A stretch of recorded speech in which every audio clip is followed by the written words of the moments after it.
السلام عليكم ورحمة الله وبركاته. إن الحمد لله نحمده ونستعينه ونستغفره ونعوذ بالله من شرور أنفسنا ومن سيئات أعمالنا.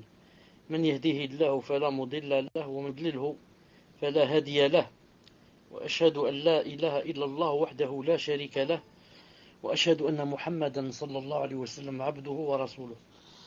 يا أيها الذين آمنوا اتقوا الله حق تقاته ولا تموتن إلا وأنتم مسلمون. يا أيها الناس اتقوا ربكم الذي خلقكم من نفس واحدة وخلق منها زوجها وبث منهما رجالا كثيرا ونساء، واتقوا الله الذي تساءلون به والأرحام إن الله كان عليكم رقيبا. يا أيها الذين آمنوا اتقوا الله وقولوا قولا سديدا يصلح لكم أعمالكم ويغفر لكم ذنوبكم، ومن يطع الله ورسوله فقد فاز فوزا عظيما. ألا إن كلامي كلام الله، وخير الهدي هدي محمد صلى الله عليه وسلم، وشر الأمور محدثاتها، وكل محدثة بدعة، وكل بدعة ضلالة، وكل ضلالة في النار. أما بعد، حياكم الله. En cette soirée du mercredi 1, le premier Jumu'ah, Jumada l'Oula, 1434 de l'Hégire, correspondant au 13 mars 2013. Donc nous sommes avec notre livre Ainsi étaient les pieux prédécesseurs, au cours numéro 18 bi'idhnillahi subhanahu wa ta'ala. Une seconde, inshallah ta'ala, une seconde. Donc le cours aujourd'hui, inshallah ta'ala, portera sur la crainte d'Allah subhanahu wa ta'ala. La crainte d'Allah subhanahu wa ta'ala. Donc je vais commencer, inshallah ta'ala, à lire ce qu'il y a dans le livre bi'idhnillahi subhanahu wa ta'ala. Donc bismillahirrahmanirrahim, wa salatu salam ala ashrafil mursalin. Avant cela, avant d'oublier aussi, aujourd'hui on a commencé à 21h. Et moi j'avais dit que normalement on allait commencer, on avait changé de programme pour commencer à 19h30. Ensuite j'ai remarqué que à 19h30 c'était pas possible parce que c'est court. C'est-à-dire, quand je fais la prière du Maghreb, ensuite j'arrive à la maison, il est 19h30 dépassé. Ensuite, je dois faire minimum 25 minutes ou 30 minutes. Ensuite, aller à la mosquée. Donc, c'est très court. Donc, c'est pour ça que j'attends un peu qu'il y ait assez de temps entre Maghreb et Isha pour commencer à faire les cours après Maghreb. Donc, je reviens jeudi. Nous sommes sur la base que, les cours, c'est toujours après Salat al-Isha. Jusqu'à ce que je vous redise de nouveau que c'est après le Maghreb. Inch'Allah, quand ça va s'allonger, les jours vont s'allonger. Donc, on va dire dans la crainte d'Allah subhanahu wa ta'ala. Amir ibn Rabi'a, rahimahullah, rapporte. Il a dit, j'ai entendu Omar ibn al-Khattab, radiyallahu ta'ala anhu, dire. Il a dit, je l'ai entendu dire en prenant un brin de paille. Il avait pris un brin de paille et il a dit, c'est Omar ibn Khattab qui dit, il a dit, j'aurais aimé être ceci. J'aurais aimé que ma mère ne me mette jamais au monde. J'aurais aimé être totalement oublié. Il a pris un brin de paille, il a dit, j'aurais aimé être ceci, j'aurais aimé que ma mère ne me mette jamais au monde. J'aurais aimé être totalement oublié. C'est-à-dire, il avait demandé que si Allah subhanahu wa ta'ala ne l'avait pas créé, et si on ne l'avait pas enfanté. Bien sûr, il dit cela, ce sont des gens qui disent cela, sont des gens qui ont peur d'Allah subhanahu wa ta'ala.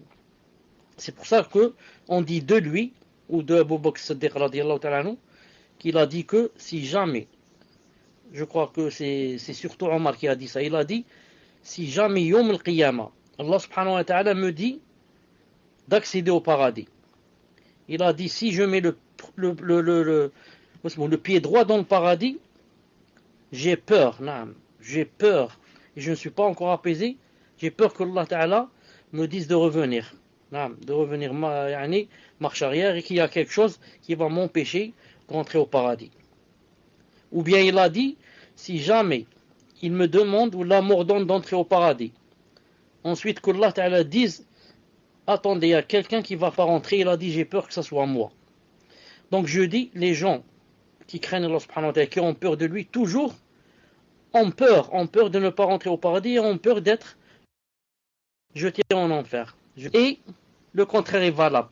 Quand quelqu'un est pervers, quand quelqu'un ne fait pas les obligations, quand, il y a toujours Shaitan qui lui dit tu es masha'Allah. De toute façon, on va arriver à ça, Inch'Allah Ta'ala. Donc je disais, Omar al-Khattab a souhaité que sa mère ne l'ait jamais mise au monde. Et il y a beaucoup de salafs qui ont souhaité aussi ça. Il y a beaucoup de salafs qui ont souhaité aussi ça et qui ont souhaité que s'il n'avait pas existé, tellement ils ont peur de rencontrer Allah subhanahu wa ta'ala. Et ceci, ça me rappelle un peu ce qu'a dit Maryam. Lorsque elle est tombée enceinte, que Allah subhanahu wa ta'ala a cité dans le Coran lorsqu'il a dit فأجاءها المخاض إلى جذع النخلة قالت يا ليتني مت قبل هذا وكنت نسيا منسيا. Puis les douleurs de l'enfantement l'amenèrent au tronc du palmier. Et elle dit, malheur à moi, ah, si j'étais morte avant cet instant. C'est-à-dire, elle demande à Allah que je fusse morte. Elle souhaite, ah, si j'étais morte avant cet instant, et que je fusse totalement oublié. Cela ne veut pas dire que c'est permis de demander la mort quand on a un malheur ou un mal ou une maladie. Car le hadith du prophète sallallahu alayhi wa sallam est clair qu'il est interdit de demander la mort si un malheur nous atteint. Et ici, vous avez remarqué avec moi qu'elle n'a pas demandé la mort. Mais elle a demandé que si Allah subhanahu wa ta'ala avait accepté d'elle, ou lui aurait donné qu'elle choisisse, alors elle aurait choisi qu'elle soit morte avant cet instant. Arrive. Donc il y a une différence entre quand j'ai un malheur, je demande à Allah subhanahu wa ta'ala de mourir, ou bien que je souhaite que je sois mort dans le passé, pas maintenant. Et c'est comme lorsque par exemple Ibrahim dit wa tawaffana muslimin, ou bien Youssouf dit wa tawaffana muslimin. Tu demandes à Allah subhanahu wa ta'ala de te faire mourir musulman. Ça ne veut pas dire que tu as demandé à Allah subhanahu wa ta'ala de te faire mourir à cause d'un mal. Non, tu as souhaité mourir musulman. Comme quelqu'un souhaite mourir martyr. C'est pas interdit. Ce qui est interdit, c'est que lorsque une personne a une maladie ou un malheur, elle demande à Allah subhanahu wa ta'ala de lui ôter son âme. Al-Muhim, Ibn Omar, son fils, le fils de Omar ibn Khattab radiyallahu ta'ala anhu, rapporte. Il a dit, la tête de Omar radiyallahu ta'ala anhu, quand on l'avait poignardé, vous savez qu'il est mort, assassiné son père. Il a dit, la tête de Omar radiyallahu ta'ala anhu reposait sur mon giron. Et il dit, oh Abdullah c'est son fils, Abdullah ibn Omar, oh Abdullah, pose ma tête sur le sol. Il a dit, j'ai alors rassemblé mon vêtement et je l'ai mis sous sa tête. Pour ne pas poser sa tête à même le sol. Mais mon père me dit, pose ma tête sur le sol, que tu perdes ta mère. Je lui ai dit, malheur à Omar et malheur à sa mère si Allah ne lui pardonne pas.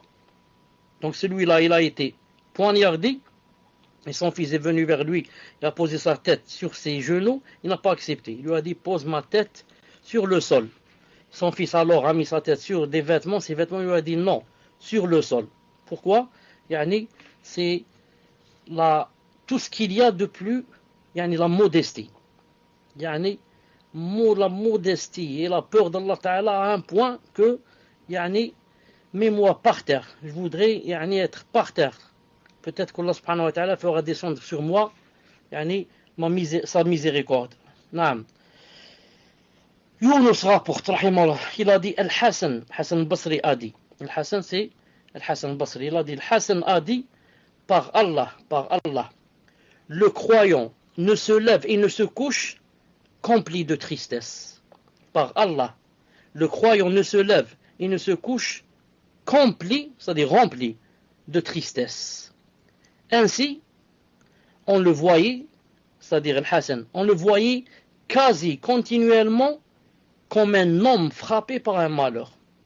quand tu rencontrais Hassan al-Basri, le grand tabi'i radiyallahu ta'ala anhu, si tu ne le connaissais pas, tu croirais que c'est un homme qui est continuellement frappé par un malheur, tellement tu le vois triste.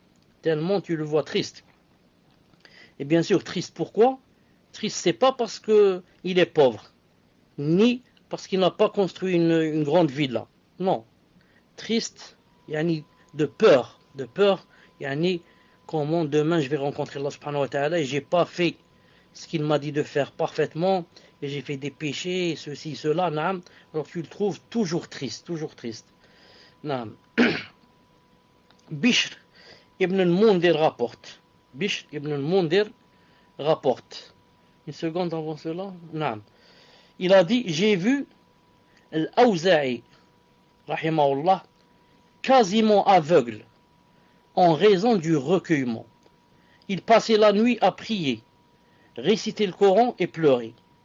Et sa mère cherchait son lieu de prière et le trouvait humide, des larmes versées dans la nuit. Bishr ibn al-Mundir rapporte, il a dit, j'ai vu l'Awza'i, rahimahullah, le grand imam, quasiment aveugle, en raison du recueillement. Car il passait la nuit à prier, réciter le Coran et pleurer. Et sa mère cherchait son lieu de prière et le trouvait humide, des larmes versées dans la nuit. Pour comparer comment étaient les salafs et comment nous sommes nous. Eux, ils passaient la nuit à prier, réciter le Coran et pleurer. Et beaucoup de nous, d'entre nous, passent la nuit avec la télévision. Bien, passent la nuit avec des choses qui n'ont rien à voir avec... Si au moins c'était des choses permises. Mais des fois avec des choses de haram, comme certains qui passent la nuit, à quoi?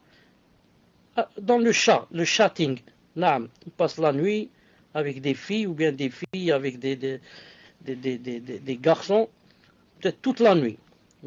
Jusqu'à ce que le soleil se lève. Ils passent la nuit à parler, à dire je ne sais pas quoi. Puisse Allah subhanahu wa ta'ala nous préserver. Abdullah ibn Umayr, rahimahullah, a dit, préférez, c'est-à-dire vous, préférez la gêne vis-à-vis d'Allah à la gêne vis-à-vis des gens. C'est un conseil qu'il donne. Il dit, préférez la gêne vis-à-vis d'Allah subhanahu wa ta'ala à la gêne vis-à-vis des gens. Pourquoi?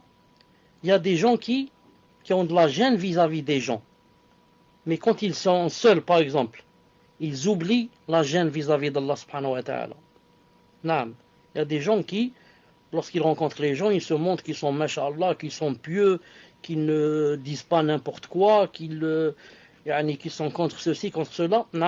Et quand ils sont seuls, ils sont de faire mille et une choses qui sont interdites. C'est pour ça que le prophète sallallahu alayhi wa sallam a dit dans un hadith authentique, il a dit istahyu min Allah haqq al-haya. C'est un hadith bon. Il a dit istahyu min Allah haqq al-haya.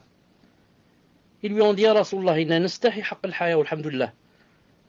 Il a dit, c'est-à-dire dans une autre version aussi il a dit, naam, al-haya, man istahya min Allah haqq al-haya فليحفظ الرأس وما وعى وليحفظ البطن وما حوى وليذكر الموت والبلاء ومن أراد الآخرة ترك زينة الحياة الدنيا فمن فعل ذلك فقد استحيا من الله حق الحياة. Cheikh Al-Albani a dit Hassan, voir hadith 935 Sahih al-Jami'. Est-ce que vous l'avez en arabe? Est-ce qu'il s'est affiché ou pas? Car personne n'a écrit numéro 1. Alhamdulillah. Le prophète sallallahu alayhi wa sallam a dit, donc soyez pudiques envers Allah d'une vraie pudeur. Ils dirent au prophète d'Allah, nous sommes certes très pudiques. Alhamdulillah. Il répondit, non, ce n'est pas cela. Mais la pudeur, la vraie envers Allah, c'est de préserver la tête et ce qu'elle englobe, de préserver le ventre et ce qui l'entoure, de se rappeler la mort et la dégradation dans la tombe. Et celui qui aspire à l'au-delà délaisse les parures d'ici-bas. Celui qui a fait cela a vraiment été pudique envers Allah. Allahu Akbar. C'est pas facile de dire que j'ai honte d'Allah et je suis pudique. Non, c'est pas facile. Même les sahaba ont dit, ya Rasulallah, on est pudique. Il a dit, c'est pas cela. Il a dit, pour être pudique envers Allah subhanahu wa ta'ala et avoir honte de lui et se sentir gêné, il faut quoi? Il faut préserver la tête et ce qu'elle englobe. La tête, qu'est-ce qu'elle englobe? Les yeux, la bouche, les oreilles, le nez. Donc, tu dois préserver tes yeux et ne voir de tes yeux que le halal. Tes yeux ne t'appartiennent pas. C'est une amana qu'Allah Ta'ala t'a donnée. Naam. Et il va les reprendre et il va les questionner demain. Qu'est-ce que vous avez vu? Dites qu'est-ce que vous avez vu. Il parle aux yeux. Naam. Et ils vont témoigner contre nous. Naam. Tu as la bouche. La bouche, c'est une amana pour que tu puisses vivre, pour parler, naam, demander des choses dont tu as besoin, mais surtout pour adorer Allah subhanahu wa ta'ala, pour dire Allahu Akbar, pour prier, pour faire tashahhud, pour blâmer le condamnable, prenez le bien, afwan, pour mille et une choses, naam. Donc, ça ne nous appartient pas aussi. Si on préserve ça, on préserve aussi notre nez, naam, on va sentir avec lui que seulement le halal. Et qu'est-ce qu'on a aussi dans la tête? On a l'esprit. Naam. On pense choses bien aux choses permises. Naam. Là, ça veut dire que, ça veut dire que on a honte d'Allah subhanahu wa ta'ala, on est pudique de la vraie pudeur. Ensuite, il a dit, c'est de préserver le ventre et ce qui l'entoure. Tu préserves ton ventre. Tu n'y fais rentrer que ce qui est halal dans ton ventre. Tu n'y fais rentrer que ce qui est halal. Naam. Il a dit ce qui l'entoure. Ce qui l'entoure, les savants ont dit, c'est aussi les parties intimes. Car ça a une relation avec le ventre, c'est pas loin du ventre. Il a dit, c'est la chose la plus importante à préserver. Celui qui a honte d'Allah subhanahu wa ta'ala ne fait pas la zina. Celui qui a honte d'Allah subhanahu wa ta'ala ne montre pas, c'est pas seulement ne fait pas la zina, mais ne montre pas ses parties intimes à quelqu'un qui lui est interdit de les voir. Naam. Quelqu'un qui est pudique ne montre même pas ses parties intimes ni à son père ni à sa mère, ni à son frère ni à sa sœur. Qu'en est-il à un étranger ou bien une étrangère? Ils ont dit aussi, ce qui a rapport avec le ventre, ils ont dit les mains et les pieds. Car, naam, ça entoure le ventre. Ils ont dit avec les mains, on ne doit prendre que ce qui est halal, ne toucher que ce qui est halal, ne donner que ce qui est halal. Et aussi avec les jambes et les pieds. On ne doit marcher que là où Allah subhanahu wa ta'ala aime qu'on y va. Et Allah subhanahu wa ta'ala ne doit jamais nous trouver dans un endroit qu'il déteste. C'est pas terminé. Tout cela pour pouvoir dire je suis pudique envers Allah subhanahu wa ta'ala. Il a dit, bon, je repose le hadith ici, il a dit, ensuite, car quand vous écrivez ou là, ça monte, hein. Mais là, et c'est pas terminé, il a dit, et de se rappeler la mort et la dégradation. Naam, de se rappeler la mort et la dégradation. Comment qu'on devient quoi? On devient une charogne, ensuite on devient de la poussière. Même les os deviennent de la poussière, la dégradation. Il faut se rappeler de la mort et de la dégradation. Se rappeler tout le temps. Ensuite il a dit, et celui qui aspire à l'au-delà délaisse les parures d'ici-bas. Celui qui a fait cela a vraiment été pudique envers Allah. Celui qui aspire à l'au-delà doit délaisser les parures d'ici-bas. L'au-delà et le bas monde ne peuvent jamais marcher ensemble. Ils sont, c'est-à-dire l'au-delà et le bas monde, ils sont inconciliables. Les savants disent ce sont comme deux co-épouses. Tu ne peux jamais concilier entre les deux. Tu ne peux jamais ravir les deux. Toujours tu ravis l'une au détriment de l'autre. Non, toi aussi. Si tu veux ravir l'au-delà, quand je dis l'au-delà, c'est Allah subhanahu wa ta'ala, tu dois mettre en colère le bas monde. Et si tu veux ravir le bas monde, tu vas mettre en colère Allah subhanahu wa ta'ala, c'est l'au-delà. Non, ça marche jamais ensemble, Donc, c'est pas possible que quelqu'un aspire à l'au-delà et ne pense qu'à l'au-delà et tu le trouves dans cette dunya, subhanallah al-azim, il a toutes les parures imaginables. Du matin au soir, il court derrière les parures de la dunya. Et il te dit, moi je pense à l'au-delà, et je pense à la dégradation, et je me prépare pour l'au-delà. C'est pas possible. Ces choses-là te détournent de l'au-delà. On ne dit pas c'est haram, on n'a pas dit c'est haram, on a dit ça détourne. Regardez, pourquoi dans la mosquée c'est la maison d'Allah subhanahu wa ta'ala. Normalement, c'est tel qu'on devrait orner au maximum et remplir de parures. Le contraire, la maison d'Allah doit être la plus simple. La plus simple. Naam. Pourquoi? C'est comme il a dit ici dans le hadith. Naam. Nous, on est venus ici pour prier. On est venus pour penser à ce qui nous attend dans la tombe, penser à ce qui nous attend dans l'au-delà, penser à la rencontre d'Allah. Maintenant, si tu vas nous remplir la mosquée de lampes et de je ne sais pas comment ça s'appelle, de spots ou je ne sais pas quoi, et des choses et des flashs et je ne sais pas quoi, on n'est plus dans une mosquée plein de glace et plein de... Certains gens, subhanallah al-azim, des gens de la masse, des pauvres, sont nos frères, des gens de la masse, là. Attendez, on me demande de donner le hadith en arabe, je le donne une deuxième fois en arabe. Voilà. Donc, quand ils font partie du comité de la mosquée, et n'ont pas de science, ils ont quoi? Ils ont la sincérité, l'amour d'Allah, mais ils n'ont pas de science. C'est dommage. Qu'est-ce qu'ils veulent et qu'est-ce qu'ils font? Avec l'argent qu'ils collectent, subhanallah al-azim, ils croient qu'ils font quelque chose de bien, et ils vont commencer à parer la mosquée. Plein de faïences, plein de dalles de sol, et ils vont commander des lustres de je ne sais quel pays, des États-Unis ou je ne sais pas quoi, des lustres qui coûtent des millions, et ils vont faire venir des Marocains qui sont spécialistes dans la sculpture, et ils vont sculpter quoi? Le plafond de la mosquée. 1 mètre carré, je ne sais pas combien d'euros. Et ils croient qu'ils font quelque chose de bien. Ça, alors que le prophète sallallahu alayhi wa sallam a dit, Cheikh Al-Albani a dit de ce hadith qu'il est bon ou bien sahih. Qu'est-ce qu'il a dit sallallahu alayhi wa sallam? Il a dit, إذا حليتم مصاحفكم وزخرفتم مساجدكم فالدمار عليكم. Il a dit sallallahu alayhi wa sallam, si jamais vous allez, comment on dit ça? Attendez, en ce qui concerne le Coran, il a dit, si vous trouvez le mot, vous me le dites. En ce qui concerne le Coran, il a dit, vous allez le faire de lui une parure comme ça, le paré d'argent, ou bien d'or, orné, vous allez l'orner d'argent et d'or. Il y a des gens qui font comme ça. Il dit, le Coran, c'est le livre d'Allah, subhanahu wa ta'ala, subhanallah al-azim. Moi, si je dépense dans le Coran. Et il va le remplir d'or, par exemple, et le couvrir d'or et d'argent. Le prophète, il a dit, si vous faites cela pour le Coran, ou bien, zakhraftum masajidakum, ou bien vous allez parer vos mosquées, et les orner, et les remplir d'or, etc.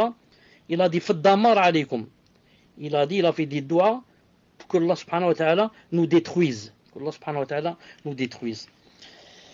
Donc, qu'Allah subhanahu wa ta'ala nous préserve. Peut-être quelqu'un va dire tout à l'heure dans les questions pourquoi en Arabie Saoudite la mosquée elle est très belle, elle est pleine d'or, etc. Al-Muhim. Maintenant on revient à ce qu'on disait. Non. Al-Hassan al-Basri, toujours, rahimahullah. Al-Hassan al-Basri, rahimahullah, a dit. Non, Hassan al-Basri a dit, le croyant est l'homme qui agit le mieux et celui qui éprouve le plus de crainte. Même s'il dépense une montagne d'argent, il ne se sent pas à l'abri d'être désigné pour être châtié. Sa rectitude et sa bonté ne cessent de croître sans que cela n'augmente également sa crainte. L'hypocrite, lui, qu'est-ce qu'il dit? L'hypocrite, lui, dit, les gens sont nombreux, on me pardonnera, et je ne suis pas trop mal. Ainsi, il agit mal et porte de faux espoirs en Allah subhanahu wa ta'ala. Je répète ce qu'a dit Hassan al-Basri. Il a dit le croyant, alhamdoulilah, le croyant est l'homme qui agit le mieux. Pourquoi? Et c'est celui qui éprouve le plus de crainte. Il a dit, même s'il dépense une montagne d'argent, il la dépense, fi sabilillah, quand même, il ne va pas se sentir à l'abri d'être désigné pour être châtié demain. Non. Il a dit, sa rectitude et sa bonté ne cessent de croître sans que cela n'augmente également sa crainte. Non. C'est pas comme l'hypocrite. Qu'est-ce qu'il dit? Il dit, les gens sont nombreux, on me pardonnera. Et d'ailleurs, je ne suis pas trop mal. Ainsi, il agit mal et pour de faux espoirs en Allah subhanahu wa ta'ala. Ce qui me plaît ici, c'est ce qu'a dit l'hypocrite. Il a dit, qu'est-ce qu'il dit? Il dit, les gens sont nombreux. Alors que le vrai croyant, malgré s'il dépense une montagne, en argent ou en or, il a peur d'Allah subhanahu wa ta'ala. Et il dit, s'il y a quelqu'un qui va être châtié demain, c'est moi, pas les autres. Tandis que l'hypocrite, c'est le contraire. Il ne dépense rien et ne fait pas ses obligations comme on doit les faire. Et qu'est-ce qu'il dit? Il dit, les gens sont nombreux. Si tu lui dis, par exemple, pourquoi tu fais cela, tu risques d'aller en enfer ou là, il te dit, les gens sont nombreux. Est-ce que je suis le premier à aller en enfer? On est des millions. Ouf, on va se tenir compagnie. Non. Il va dire, qu'est-ce que je suis en train de faire? Est-ce que je brûle des mosquées? Est-ce que je tue les gens? Non, il te dit, maintenant c'est la mode, tout le monde fait ça. On ne peut pas s'en passer. Non. Et quand l'hypocrite a dit, les gens sont nombreux, c'est pour vous dire que quand une personne, par exemple, fait un péché, elle cherche toujours, par exemple, si elle est seule ou si les gens sont nombreux. S'il y a beaucoup de gens qui font le même péché, ça donne un petit apaisement dans le cœur, le fait de ne pas être seul à faire le péché. D'ailleurs, en arabe, on dit min bab,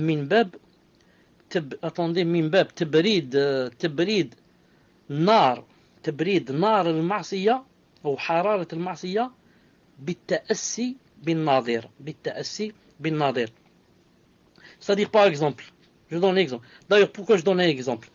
Quand les trois sahaba radiyallahu ta'ala anhum, quand Ka'b ibn Malik n'est pas parti à Ghazwat Tabouk, il a retardé, il n'est pas parti à Ghazwat Tabouk, à la bataille de Tabouk. La première des choses qu'il a fait, qu'est-ce qu'il a dit? Il a demandé le lendemain, dans le village ou la ville où il était, à Médine, il a demandé, est-ce qu'il y a des gens aussi qui ne sont pas partis? On lui a cité deux sahaba. On lui a cité Hilal, comment il s'appelle, Umiya, attendez, deux sahaba. Je ne me rappelle pas de leur nom, mais on lui a cité deux autres sahaba qui n'étaient pas partis. Des sahaba, masha'Allah. Attendez, j'aime trouver leur nom. Hein. Hilal ibn Umiya. Attendez. Naam. Murara ibn Rabi' et Hilal ibn Umiya. Naam, ce sont eux, Inch'Allah ta'ala. Donc, pourquoi il a demandé, est-ce qu'il y a des gens aussi qui ne sont pas partis faire à la bataille? Pourquoi il a demandé? Comme ça, quand il sait qu'il y a d'autres qui ne sont pas partis, ça apaise un peu le cœur. C'est comme j'ai dit tout à l'heure, quand quelqu'un fait un péché ou là, il ne voudrait pas qu'il soit seul. Car quand on est nombreux à le faire, on peut, ça nous apaise un peu, ça nous apaise un peu. C'est pas comme une personne qui est la seule à faire le péché. Alors les hypocrites disent, on est nombreux à faire des péchés, on n'a pas peur. Non. Mais, ce que je veux dire ici, c'est qu'Allah subhanahu wa ta'ala a montré dans un verset que chez lui ce n'était pas la même chose. Ici, si ça apaise le fait d'être nombreux à avoir fait le même péché, quand on rencontre Allah subhanahu wa ta'ala, ce n'est pas du tout la même chose. Il a dit dans le Coran, وَلَنْ يَنْفَعَكُمُ الْيَوْمِ إِذْ ظَلَمْتُمْ أَنَّكُمْ فِي الْعَذَابِ مُشْتَرِكُونَ وَلَنْ يَنْفَعَكُمُ الْيَوْمِ إِذْ ظَلَمْتُمْ أَنَّكُمْ فِي الْعَذَابِ مُشْتَرِكُونَ. Aujourd'hui, il ne vous profitera en rien du moment que vous ayez été injuste, que vous soyez associés dans le châtiment. Donc il a dit aujourd'hui, il ne vous profitera point ce jour-là, c'est-à-dire aujourd'hui, quand vous m'avez rencontré, il ne va rien vous être utile, ni vous profiter, si vous avez été injuste, vous avez fait des péchés, rien ne va vous profiter que vous soyez associé dans le châtiment de l'enfer. C'est-à-dire, Yom al-Qiyamah, si Allah subhanahu wa ta'ala dit à une personne, rentre en enfer, c'est pas comme ici, elle peut pas dire là-bas, ah, alhamdoulilah, nous sommes nombreux en enfer, nous sommes 1000, ah, alhamdoulilah, il y a mon père avec moi en enfer, alhamdoulilah, il y a mes voisins en enfer. Non. Là-bas, nafsi, nafsi.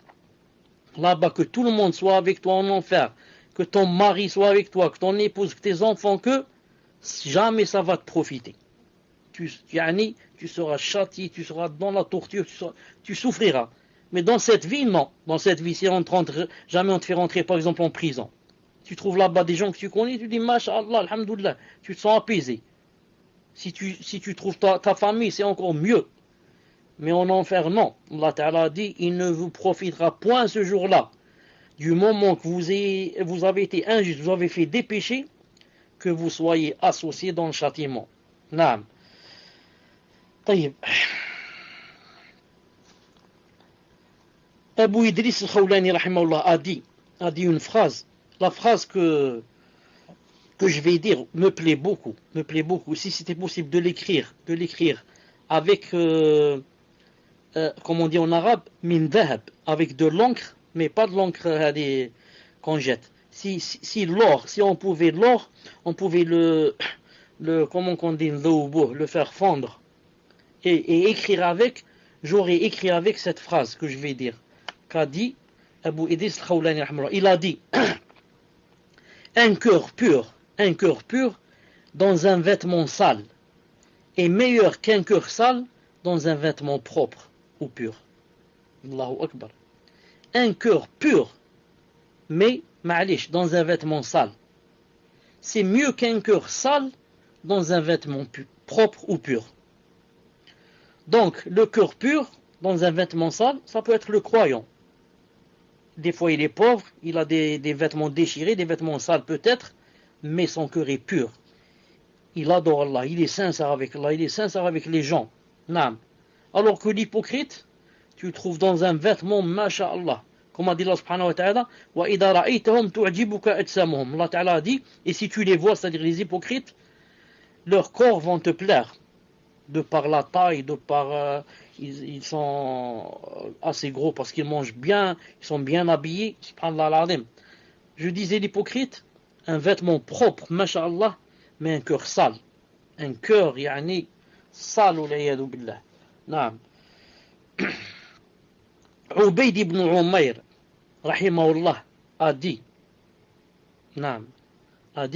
fait partie de la véracité et de la bonté de la foi que d'accomplir parfaitement les ablutions dans les situations où cela est désagréable. Je répète, fait partie de la véracité et de la bonté de la foi. Que quoi? Que d'accomplir parfaitement les ablutions dans les situations où cela est désagréable. Comme par exemple quand il fait froid. C'est pas interdit de faire des ablutions avec de l'eau chaude ou de l'eau tiède. Non. Mais des fois, par exemple, il n'y en a pas. Là, il n'y a pas d'eau chaude. Qu'est-ce que tu vas dire? Tu vas pas prier? Non. Tu vas faire, mais c'est désagréable pour toi. Mais dans ce cas, Allah subhanahu wa ta'ala sait qu'il y a un désagrément, un embarras. Donc il va quoi? Il va doubler les récompenses. Subhanallah al-azim. Naam. Allah ta'ala sait que c'est difficile dans cette situation-là. Alors les récompenses vont doubler. Et il a dit, et fait partie de la véracité toujours et de la bonté de la foi, qu'un homme s'isole avec une belle femme et la laisse partir uniquement pour Allah. Fait partie de la véracité et de la bonté de la foi, qu'un homme s'isole avec une belle femme et la laisse partir sans la toucher, uniquement pour Allah subhanahu wa ta'ala. C'est pas parce qu'il veut pas, c'est pas parce qu'il peut pas, il est malade ou là. C'est pas parce qu'elle n'est pas belle. On a dit elle est belle. C'est pas parce qu'elle veut pas. Elle aussi elle veut, mais il la laisse partir uniquement par peur d'Allah subhanahu wa ta'ala. Comme les trois personnes, comme dans Sahih al-Bukhari, que vous connaissez tous, le hadith, qui sont rentrés dans la grotte et la grotte a été bouchée par un grand rocher. Et ils ont commencé, quelqu'un a dit, on doit faire des doigts pour sortir. Comment faire pour sortir là, abandonné dans la montagne? Comment qu'on va faire? Ils ont dit, on a une seule solution. Il n'y a ni téléphone portable, ni rien. C'est les doigts. L'un des trois. On va parler du troisième parce que ça a rapport avec le cours. Il a dit, ya Allah, tu sais que j'avais une cousine que j'aimais beaucoup, beaucoup. Que j'aimais comme un homme aime sa femme ou plus. Ou aime la femme ou plus. Et que plusieurs fois, je lui avais demandé de faire le haram, elle refusait. Jusqu'au jour où elle est tombée en panne. Vraiment, la famine. Et elle est venue me voir pour m'emprunter, pour que je lui prête de l'argent. Elle est venue me voir pour emprunter de l'argent. Et que je lui avais dit que je te donnerai 1000 dinars. Vous savez, 1000 dinars, un dinar en or. Je te donnerai 1000 dinars si tu me laisses faire le haram. Elle a dit, n'ayant plus de solution que celle-là, lui il dit que, alors elle a accepté, n'ayant plus de solution que celle-là, elle a accepté. Il a dit, ya Allah. Ensuite, quand je suis arrivé au moment où faire la chose intime, elle m'a dit, crains Allah et ne fais cela que dans le halal. Crains Allah et ne fais cela que dans le halal. Dans le halal, ça veut dire par le mariage. Mais elle lui a dit, crains Allah. Il a dit, quand j'ai entendu la phrase, crains Allah, je me suis levé, je l'ai laissé, et je lui ai laissé les 1000 dinars. Là, il a fait la dua, il a dit, ya Allah.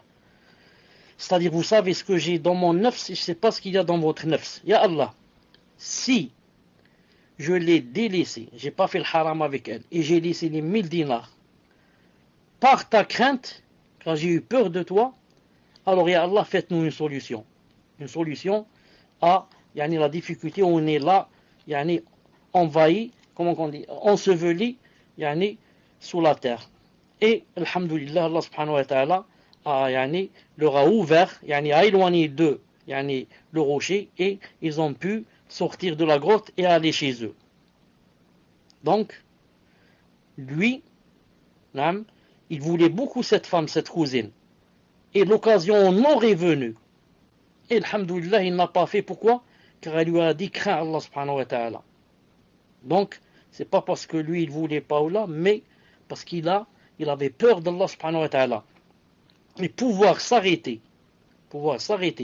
et ne pas terminer cette chose comme ça, s'arrêter en plein milieu, c'est vraiment difficile, surtout pour un homme. C'est vraiment difficile de s'arrêter comme ça, à mi-chemin, si ce n'est quoi? Si ce n'est la crainte d'Allah subhanahu wa ta'ala. Si ce n'est la crainte d'Allah subhanahu wa ta'ala. Al-Muhim, et de ce hadith, les savants ont pris on déduit que quand quelqu'un est dans la difficulté, alors qu'il fasse des doigts, en quoi? En demandant à Allah subhanahu wa ta'ala, en lui parlant ou en invoquant certaines de ses bonnes œuvres. Comme celui-là, il a invoqué Allah subhanahu wa ta'ala par cette œuvre qui est quoi? Qui est avoir délaissé le haram pour Allah. Avoir délaissé le haram pour Allah. Et si tu es sincère, Allah subhanahu wa ta'ala te fera une solution bi'idnillahi ta'ala. Yahya ibn Mu'adh al-Razi rahimahullah a dit, en fonction de ton amour pour Allah, les gens t'aimeront. En fonction de ta crainte d'Allah, les gens te révéreront. Révérer, naam. Et en fonction de ta préoccupation concernant l'ordre d'Allah, les gens se préoccuperont de toi. Je répète, en fonction de ton amour pour Allah, les gens t'aimeront. Ah, tu as aimé Allah subhanahu wa ta'ala. Vous connaissez le hadith. Allah ta'ala va appeler Jibril et va lui dire, Ya Jibril, j'aime X. Il va te citer par ton nom. Ya Jibril, aime-le. Jibril va l'aimer et va appeler les anges. Il va leur dire, Allah a aimé X, il vous demande de l'aimer. Et Allah ta'ala va descendre son amour sur terre. Comme il a dit, Inna alladhina amanu wa aminu salihat sayaj'alu lahumur rahmanu wudda. On l'a vu la fois passée. Donc si tu vas aimer Allah, les gens vont t'aimer. Quels gens? C'est pas les alcooliques et les clochards. Non, c'est pas les pervers. Les pieux vont t'aimer. Non. Ceux qui sont sincères avec Allah subhanahu wa ta'ala vont t'aimer. Au point يعني où le prophète sallallahu alayhi wa sallam a dit dans un hadith sahih, il a dit, en parlant des élus d'Allah subhanahu wa ta'ala, il a dit que أولياء الله الذين إذا رؤوا ذكر الله. Vous n'avez pas remarqué que vous, des fois, vous rencontrez une personne, subhanallah, à peine quand vous voyez la personne, vous la connaissez même pas, vous sentez dans votre cœur que cette personne est une personne pieuse. Naam. Celle-là, en fait, c'est une personne aimée par Allah subhanahu wa ta'ala. Aimée. C'est ce qu'on appelle un wali. Comme a dit le prophète sallallahu alayhi wa sallam. Il a dit awliya'ullah, il a dit les aimés d'Allah, les élus d'Allah, les bien-aimés. Il a dit ce sont ceux qui, lorsqu'on les voit, on invoque Allah. Des fois, toi, tu vois une personne, tu veux dire. Et des fois, tu vois une personne, tu l'aimes, tu invoques Allah subhanahu wa ta'ala. Tu souhaiterais que cette personne soit un ami à toi. Tu souhaiterais connaître cette personne, tu souhaiterais t'asseoir avec elle, tu souhaiterais, naam, en la voyant seulement, en sentant d'elle que c'est une personne pieuse, surtout si elle commence à parler avec toi et que ça renforce ce que tu as pensé d'elle. Naam. Il a dit donc, en fonction de ton amour pour Allah, les gens vont t'aimer. Maintenant, en fonction de ta crainte d'Allah, les gens vont te révérer. Naam, les gens vont te révérer, te mettre vraiment dans un statut haut. Naam, quelqu'un qui craint Allah subhanahu wa ta'ala, subhanallah al-azim, les gens le craignent. Le craignent pas dans le sens dont ils ont peur de lui, mais le respectent beaucoup.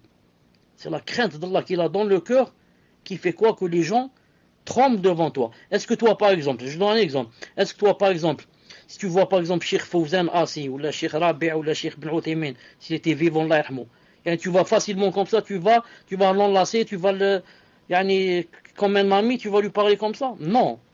Tu sens quelque chose. Tellement lui, il craint Allah, que toi, tu le respectes à un point très, très, très grand. Non, que toi-même, tu le crains. C'est pas facile de parler avec lui, de rire avec lui, de rigoler, de faire une blague. C'est pas possible. Non. Pourquoi? Tellement lui, il craint Allah subhanahu wa ta'ala, tellement nous, on va le respecter. Et la troisième, il a dit, et en fonction de ta préoccupation d'Allah, alors les gens vont se préoccuper de toi. Allahu Akbar. Allahu Akbar. Plus tu ne donnes de l'importance qu'à ce qu'a dit Allah et ce qu'a dit son prophète. Je ne suis occupé que par cela, jours et nuits. Je ne pense qu'à cela. Je ne pense qu'à comment ravir Allah, comment prier à l'heure, comment ceci, comment cela. Allah Ta'ala va ordonner à certains gens de s'occuper de toi. C'est pour ça qu'il a dit dans le Coran, il a dit... Dommage, j'ai pas pensé à ce verset, sinon je l'aurais cherché en arabe et en français. Si vous pouvez le trouver, vous me le donnez. Allah subhanahu wa ta'ala a dit وَأْمُرْ أَهْلَكَ بِالصَّلَاةِ وَاسْطَبِرْ عَلَيْهَا لَا نَسْأَلُكَ رِزْقًا نَحْنُ نَرْزُقُكَ. Il a dit ordonne à ta famille la prière. وَأْمُرْ أَهْلَكَ بِالصَّلَاةِ وَاسْطَبِرْ عَلَيْهَا. Et patiente et c'est pas comme on dit ordonne une fois et tu te tais. Non, ordonne. Naam, ordonne à ta famille la salat. Wastabir alayha. Ensuite, qu'est-ce qu'il a dit? Nahnu narzuquk. C'est nous qui te donnons la subsistance, le risque. Pourquoi Allah subhanahu wa ta'ala parle de la salat, maintenant il parle de risque? Pourquoi? Car lorsqu'il a dit ordonne la salat à ta famille, il a dit après cela wastabir alayha, c'est-à-dire fais-le tout le temps. Alors toi tu vas dire, moi si je fais tout ça tout le temps, qui va travailler? Qui va me nourrir? Qui va nourrir les enfants? D'où va venir la paix? Alors Allah Ta'ala dit directement, Nahnu narzuquk. C'est nous qui te donnons la subsistance. C'est nous qui te donnons le risque. N'aie pas peur. Occupe-toi de mes ordres. Ordonne à ta famille la prière et patiente. C'est nous qui donnons la subsistance. Barakallahu fikum. Donne la prière à ta famille et sois-y constant, toi-même. Nous ne te demandons pas de portion. C'est à nous de nourrir. Et quand on dit ici la salat, c'est tout. C'est pas seulement la salat. Naam. fais ce que Allah Ta'ala t'a dit et sois constant. N'aie pas peur du risque. Ne dis pas si je fais ça, yani, je vais me noyer dans ceci, je vais pas travailler, je vais pas ceci. C'est nous qui te donnons à nourrir. N'aie pas peur. Allah Ta'ala dit dans le Coran, وَفِي السَّمَاءِ رِزْقُكُمْ وَمَا تُوعَدُونَ. Il a dit c'est dans le ciel. وَفِي السَّمَاء. Le sama c'est le ciel. وَفِي السَّمَاءِ رِزْقُكُمْ. C'est dans le ciel que se trouve votre subsistance. C'est-à-dire c'est pas dans la terre. Pourquoi c'est pas sur terre? Pour que tu n'aies pas peur. Pour que tu dises, si c'est sur terre, j'ai peur de X ou Y, il va me prendre ma subsistance. Allah t'a dit, dors tranquille. Elle n'est pas sur terre ta subsistance. Elle est dans le ciel. Et si elle est dans le ciel, est-ce que quelqu'un des gens peut monter dans le ciel pour prendre ta subsistance? Ça veut dire qu'elle est entre les mains d'Allah, c'est tout. Elle est entre les mains d'Allah subhanahu wa ta'ala. C'est pour ça qu'il a dit dans un autre verset, il a dit فابتغوا عند الله الرزق واعبدوه واشكروا له. C'est un autre verset. Il a dit فابتغوا عند الله الرزق. Cherchez le rizq chez Allah. فابتغوا عند الله الرزق واعبدوه. Et adorez-le. Adorez-le.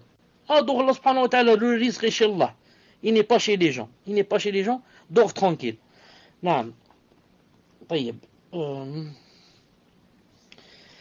Ensuite, Omar ibn Abdul Aziz, rahimahullah, il a dit, celui qui craint Allah,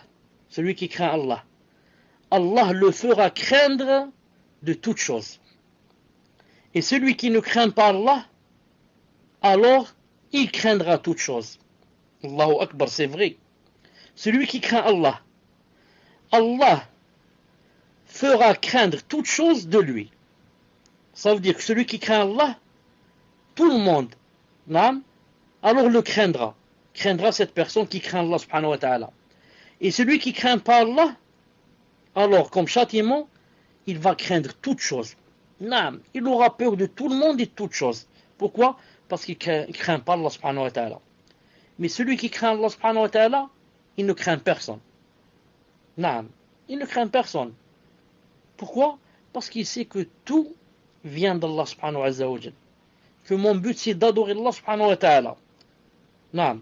Alors que le contraire, celui qui craint pas Allah subhanahu wa ta'ala, vous le trouverez, hein, il craint tout le monde. Et si on parlait seulement de la maladie, celui qui craint Allah subhanahu wa ta'ala, si n'importe quelle maladie la plus dangereuse qui puisse lui arriver, il va pas perdre le contrôle. Non. Il va avoir mal, mais il va patienter. Il va dire qadarullah. Ça vient d'Allah subhanahu wa ta'ala. Qadarallahu ma shafa'al. Si Allah Ta'ala qui m'a donné cette maladie veut la reprendre, il va la reprendre même sans médicament. Même sans médicament. Même entre parenthèses, si je dois me soigner. Mais même sans médicament, Allah Ta'ala peut la prendre. Mais celui qui craint pas Allah, il ne connaît pas. Non. Une petite maladie, et il risque de se suicider pour une petite maladie. Qu'en est-il si on lui dit tu as le cancer? Non. Alhamdulillah que Allah subhanahu wa ta'ala on l'a connu. Alhamdulillah que on connaît Allah subhanahu wa ta'ala et comme ça la personne a un cœur apaisé. Elle sait que tout ce qui vient d'Allah subhanahu wa ta'ala, prédestiné 50 000 ans avant de créer les cieux et la terre. Ibn Mubarak rahimahullah a dit, compte parmi les plus grands malheurs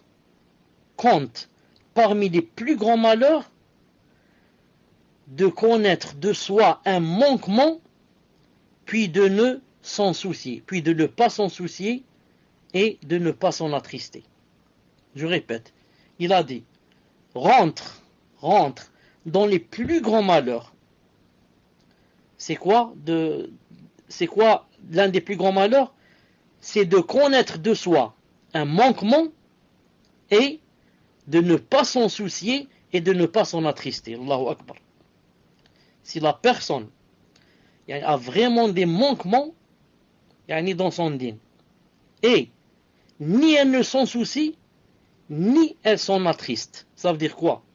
Ça veut dire que cette personne, vraiment Allah subhanahu wa ta'ala, comme dit Ibn al-Qayyim, l'a châtié dans cette vie avant l'au-delà. Subhanallah al-Azim. Comment? Tu fais des choses monstrueuses et ni tu t'en soucies, ni tu t'en attristes. Allahu Akbar. tu fais des grands péchés. Et ni tu t'en soucies, ni tu t'en attristes.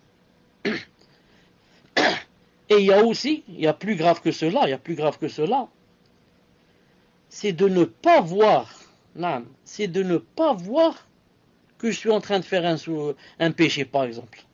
C'est de ne pas voir que je suis en train, ou de ne pas sentir, ou de ne pas m'éveiller à ce que je suis en train de faire un péché.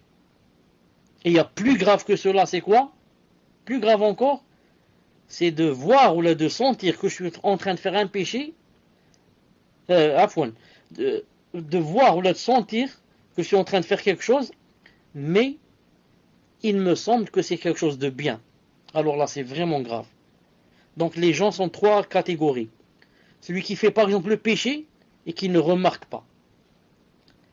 Et celui qui ne le remarque pas du tout. Et le troisième, celui qui quoi? Qui fait le péché et qui croit qu'il est en train de faire quelque chose de bien. Celui-là, c'est très grave. Quand quelqu'un fait un péché et croit qu'il est en train de faire quelque chose de bien, il croit qu'il est en train de faire un bien. Ça veut dire qu'Allah subhanahu wa ta'ala lui a renversé son cœur, billah. Ça, il croit que entre dans le plus grand malheur, de ne pas se soucier de ses péchés, de ne pas voir que nous commettons des péchés. Voilà. De voir ou de sentir de faire une chose et de ne pas faire la différence entre le bien.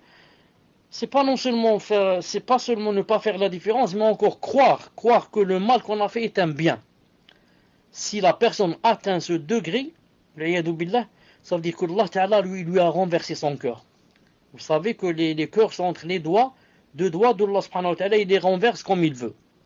Et le dalil que Allah Ta'ala renverse les cœurs au point où la personne va commencer à voir le mal, elle le voit un bien, c'est comme lorsque Allah subhanahu wa ta'ala dit dans le Coran, Naam, barakallahu fik ibn Muhammad, on va arriver à ce verset, lorsque Allah subhanahu wa ta'ala dit dans le Coran, وَنُقَلِّبُ أَفْئِدَتَهُمْ وَأَبْصَارَهُمْ كَمَا لَمْ يُؤْمِنُوا بِهِ أَوَّلَ مَرَّةٍ وَنَذَرُهُمْ فِي طُغْيَانِهِمْ يَعْمَهُونَ.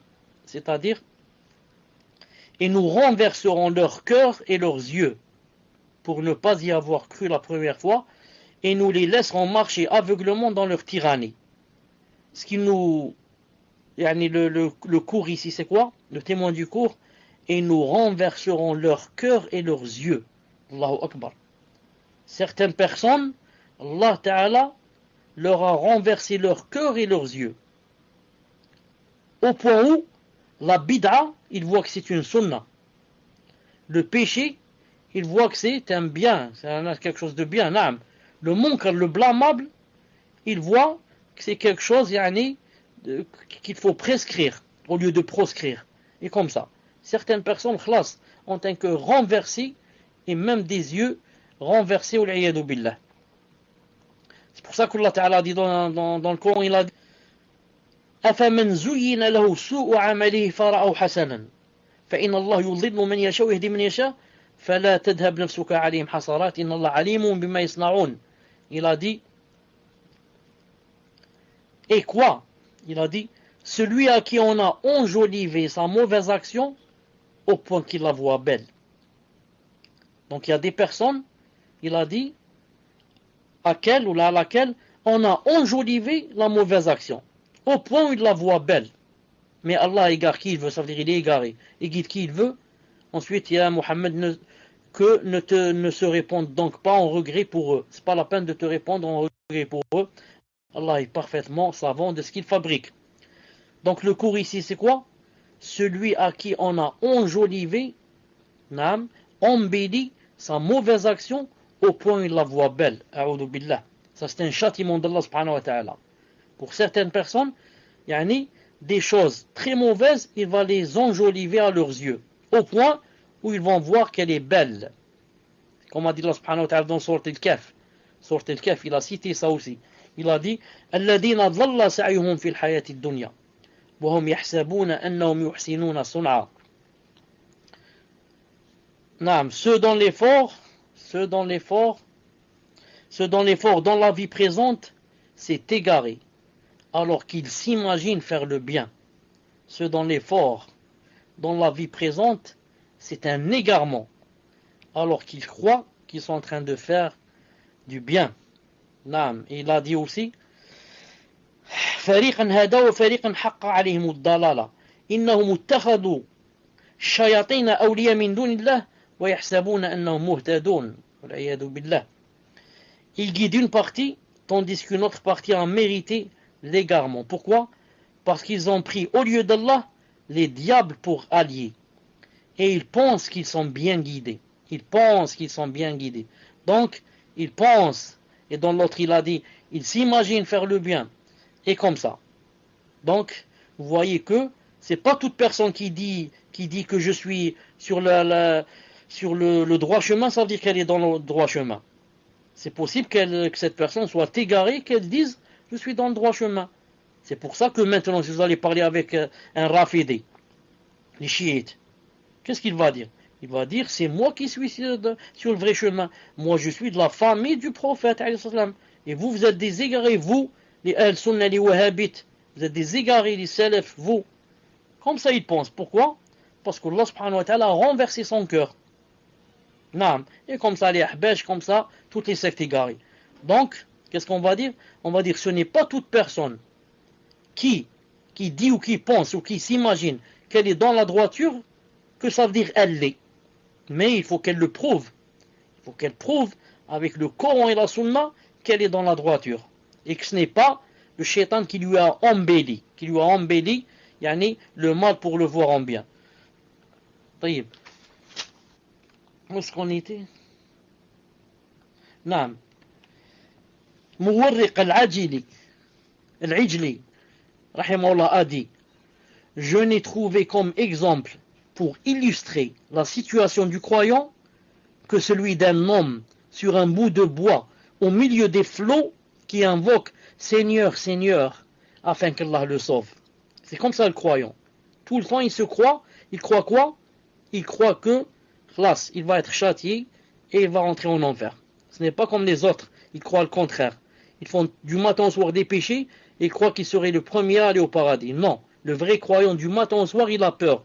Et, comme il dit ici, c'est comme s'il était, le navire a coulé, tu es au milieu de l'océan, accroché à un bout de bois, en train de dire Seigneur, Seigneur, sauve-moi. C'est comme ça que doit être le croyant. Ibrahim ibn Shayban a dit lorsque la crainte d'Allah s'installe dans le cœur, elle brûle les lieux dédiés aux passions qui s'y trouvent. Elle en chasse le désir de ce bas monde et elle fait cesser la langue de mentionner cette vie. Naam, Allahu Akbar. Lorsque la crainte s'installe dans le cœur. Voilà des signes pour savoir, par exemple, si tu as la crainte dans le cœur ou pas. Regarde. Si la crainte s'installe dans le cœur, voilà ce qui doit se passer. Elle brûle les lieux dédiés aux passions qui s'y trouvent. Toutes les passions que tu avais dans le cœur vont être brûlées. Tu ne penses plus à faire le haram, à faire ceci, faire cela. Ensuite, elle chasse du cœur le désir de ce bas monde. Non. Maintenant, elle ne pense plus au désir de ce bas monde. Mais du matin au soir, elle est en train de penser à quoi? Elle est en train de penser à se préparer pour l'au-delà. Moi, je prépare pour le paradis, pas pour le bas monde.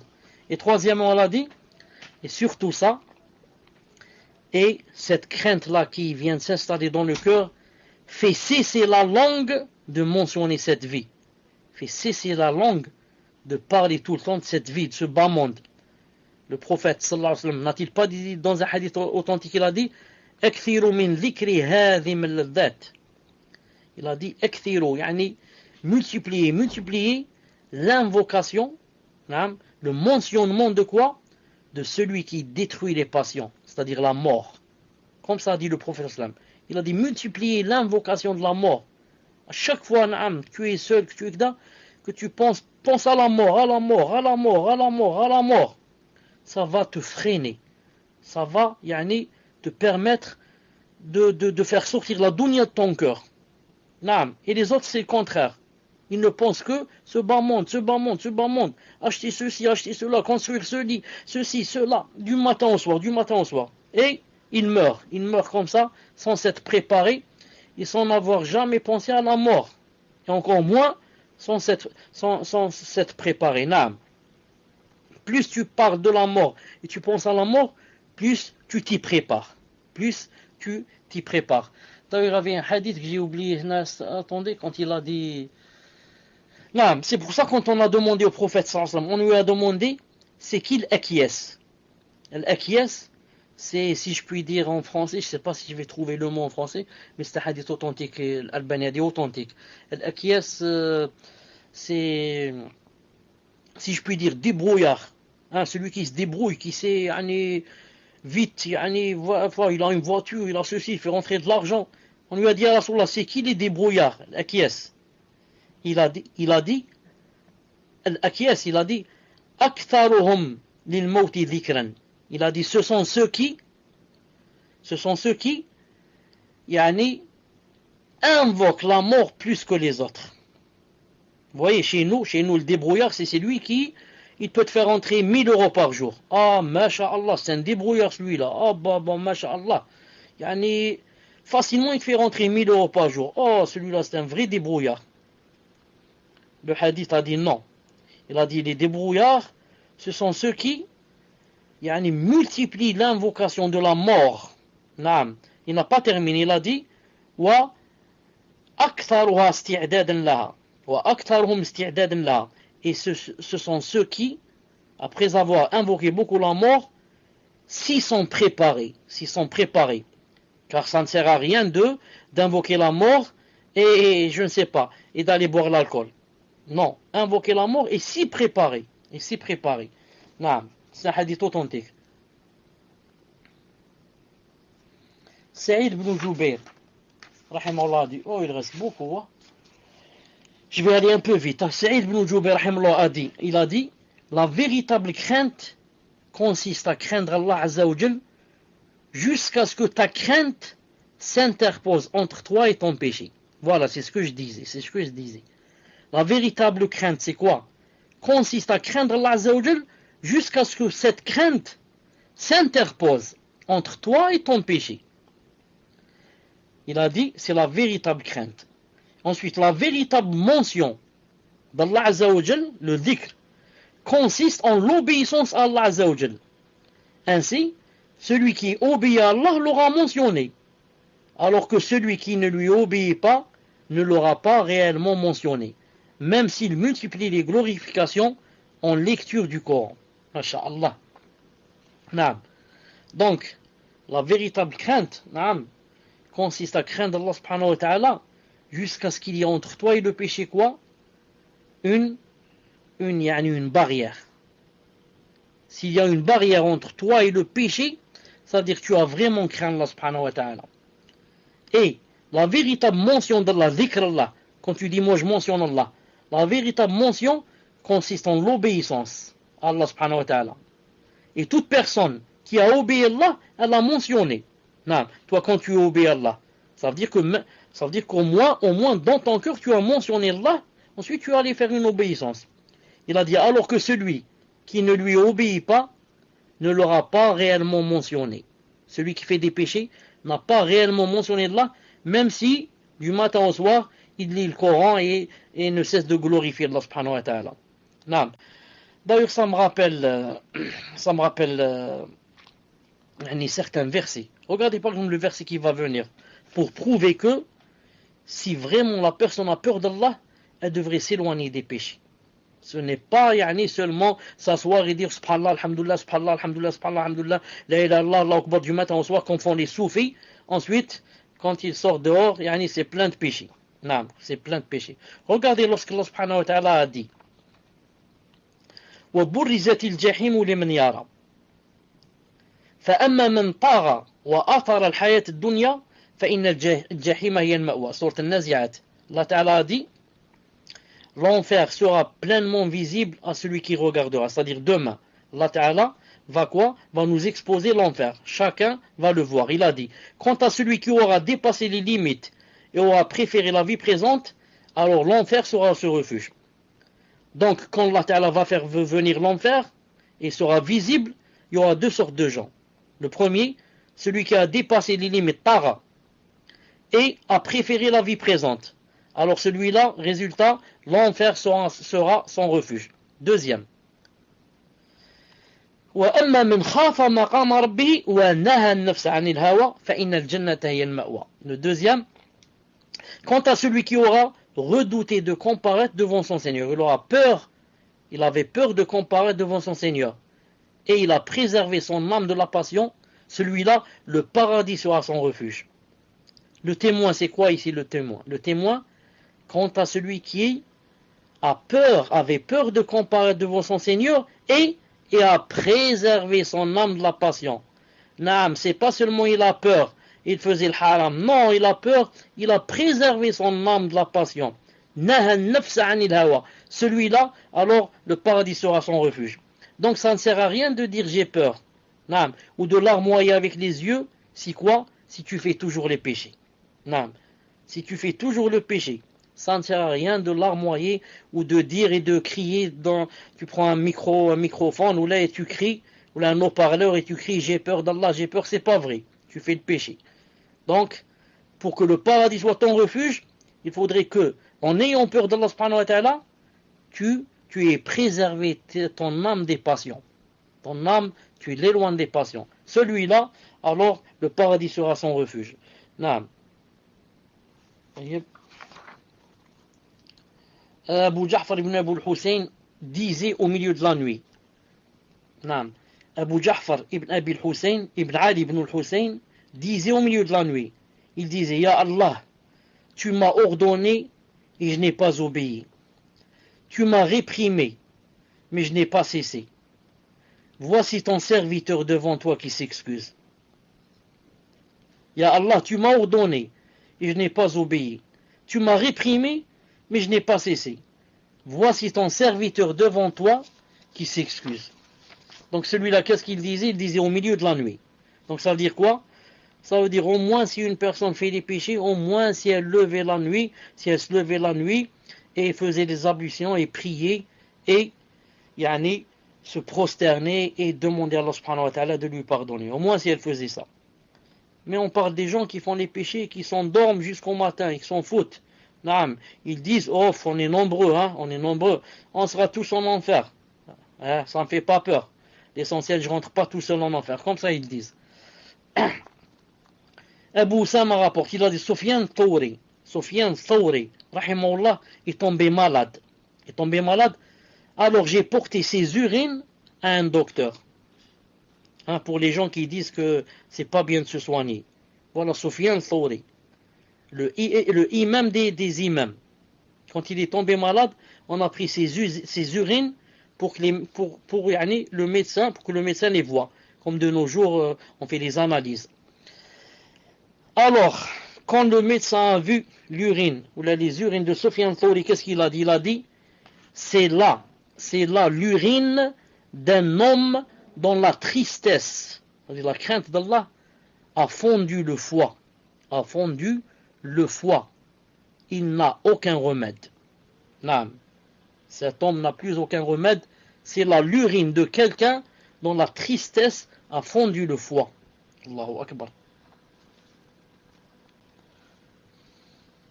C'est pour ça que Oussama rapporte, toujours de Sufyan Thawri, il a dit, quiconque voyait Sufyan Thawri pensait qu'il était dans une embarcation et craignait la noyade. On l'entendait la plupart du temps dire, ô Seigneur, sauve-nous, ô Seigneur, sauve-nous, ô Seigneur, sauve-nous. Allahu Akbar. Du matin au soir, ô Seigneur, sauve-moi, ô Seigneur, sauve-nous, ô Seigneur, sauve-nous. Naam, ils ont peur d'Allah subhanahu wa ta'ala. Abu Muhammad rapporte, il a dit, Bakr ibn Abdillah al-Muzani invoquait en faveur de ses frères qu'il rencontrait en disant qu'Allah nous accorde ainsi qu'à toi l'ascétisme de celui qui peut commettre l'illicite et les péchés dans la solitude, mais qui sait qu'Allah le voit et ainsi le délaisse. Qu'Allah nous donne l'ascétisme de celui qui peut commettre l'illicite et les péchés dans la solitude, mais qui sait qu'Allah le voit, alors il les délaisse. Il ne fait pas de péché. On demanda à Ata Souleymi, on lui demanda pourquoi cette tristesse? Pourquoi cette tristesse? Il dit, malheur à toi. La mort est à mon cou. La tombe, c'est ma demeure. La résurrection, c'est ma station. Le pont de l'enfer, Sirat, c'est mon chemin. Et je ne sais pas ce qu'on va faire de moi. Et tu me dis pourquoi cette tristesse? Comment ne pas être triste pour un homme qui, la mort est à son cou, la tombe, sa demeure, la résurrection, sa station. Il doit passer sur le pont, sur Sirat. Et, après tout cela, il ne sait pas ce qu'on va faire de lui. Comment qu'il ne sera pas triste?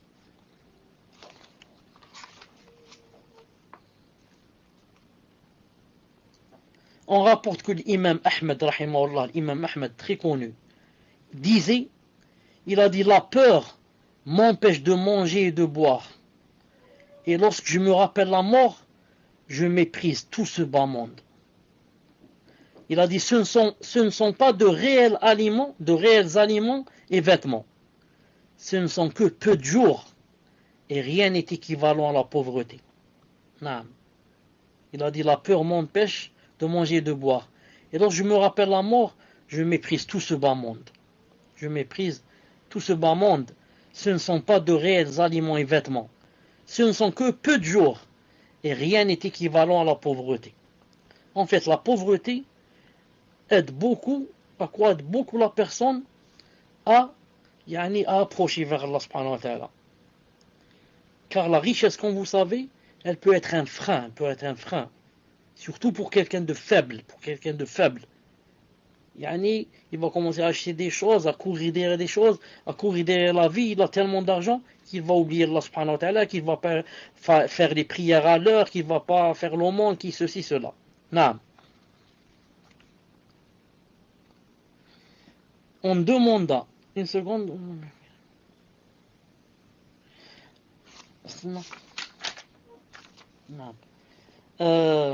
Muawiyah ibn Qurra, rahimahullah, s'assit avec un successeur au compagnon, Tabi'i, et ils discutèrent. L'un dit, je n'espère et ne crains rien. L'autre lui dit, celui qui espère une chose la recherche, et celui qui craint une chose la fuit. Je ne peux imaginer un homme espérant une chose sans la rechercher, et je ne peux imaginer un homme craignant une chose sans la fuir. Omar ibn Abdelaziz a dit, l'homme pieux est retenu par des brides. Il ne peut faire tout ce qu'il veut. Naam, je répète, l'homme pieux est retenu par des brides. Il ne peut faire tout ce qu'il veut. Les brides, vous connaissez, c'est quoi? Le cheval, hein? Il a des brides pour le faire tourner à droite, pour le faire tourner à gauche. Naam. L'homme pieux, c'est la même chose. Naam. Il a des brides, c'est ce qu'on a à droite et à gauche des yeux pour ne voir que devant. L'homme pieux ne peut faire tout ce qu'il veut. Pourquoi? Il a des brides, c'est ce qu'il y a dans le Coran et dans la Sunna comme interdiction. Donc c'est ça la différence entre un pieux et celui qui n'est pas pieux. Celui qui n'est pas pieux te dit, moi je suis libre. Non, j'aime la liberté. D'ailleurs c'est pour cela que je veux pas commencer à appliquer l'islam. Car l'islam, il te dit, il y a des brides. Il va dire ceci est haram, il ne faut pas faire ceci, il ne faut pas manger ceci, il ne faut pas se coiffer comme ça, il ne faut pas s'habiller comme ça, il ne faut pas parler comme ça. Même avec ta femme, il ne faut pas faire comme ça, il ne faut pas ceci. Il te dit, il y a des brides. Tu lui dis, comment qu'on lui répond celui-là? On lui dit, toute personne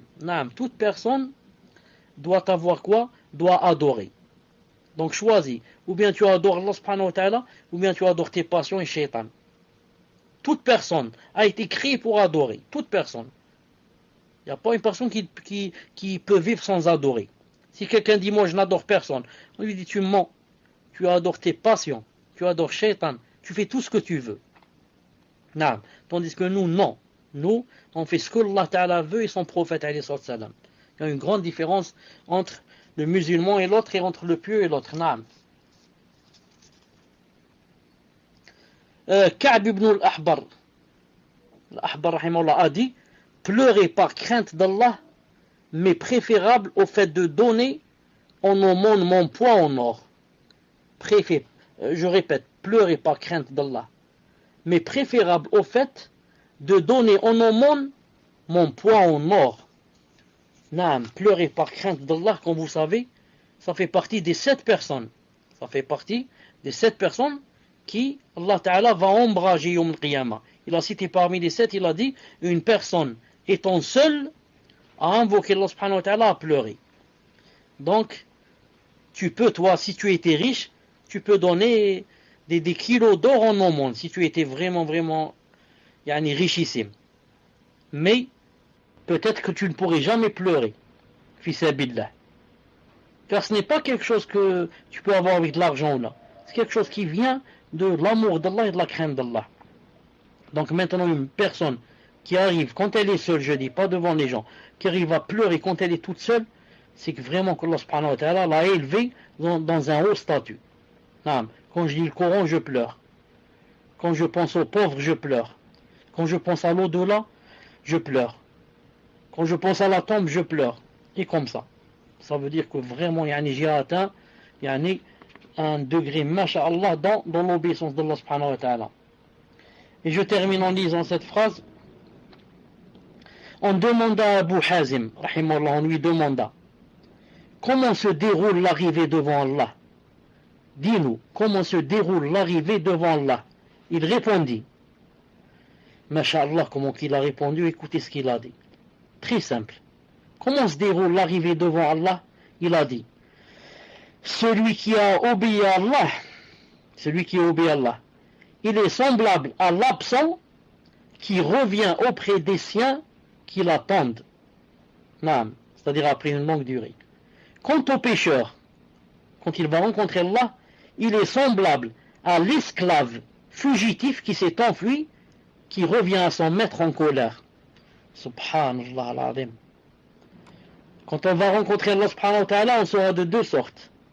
Celui qui, ici, dans ce bas monde, obéissait à Allah subhanahu wa ta'ala, quand il va rencontrer Allah, sera semblable à celui qui était dans un voyage, un long voyage, et vient de revenir auprès des siens qui l'attendent. Masha'Allah. Moi, quand j'étais au Koweït, je restais là-bas 6 mois pour venir. Je venais 2 fois par an. Quand je venais, vous pouvez pas imaginer la joie qu'on a quand on vient. Disons, 1 mois avant de venir, on commence à avoir cette joie. Ensuite, quand on vient, quand on arrive, la première semaine, la deuxième, c'est inimaginable la joie qu'on ressent quand on quitte ses parents et on revient, sa famille, on revient après une longue durée. Vraiment une grande joie. Que ce soit de notre part ou de la part de la famille. D'ailleurs, tous les gens qui s'éloignent de leur famille savent ce que je suis en train de dire. C'est comme ça quand tu vas rencontrer Allah subhanahu wa ta'ala. Toi, tu vas le rencontrer avec une grande joie et lui, ravi de toi. Et le contraire, celui qui était ici pécheur, premièrement, s'il pouvait, il donnerait tout l'or du monde pour ne pas le rencontrer. S'il pouvait, dans la tombe, déjà ici, avant de mourir, il donnerait tous les milliards s'il y avait un moyen pour ne pas mourir, rencontrer Allah. Tellement il sait que c'est grave ce qu'il a fait.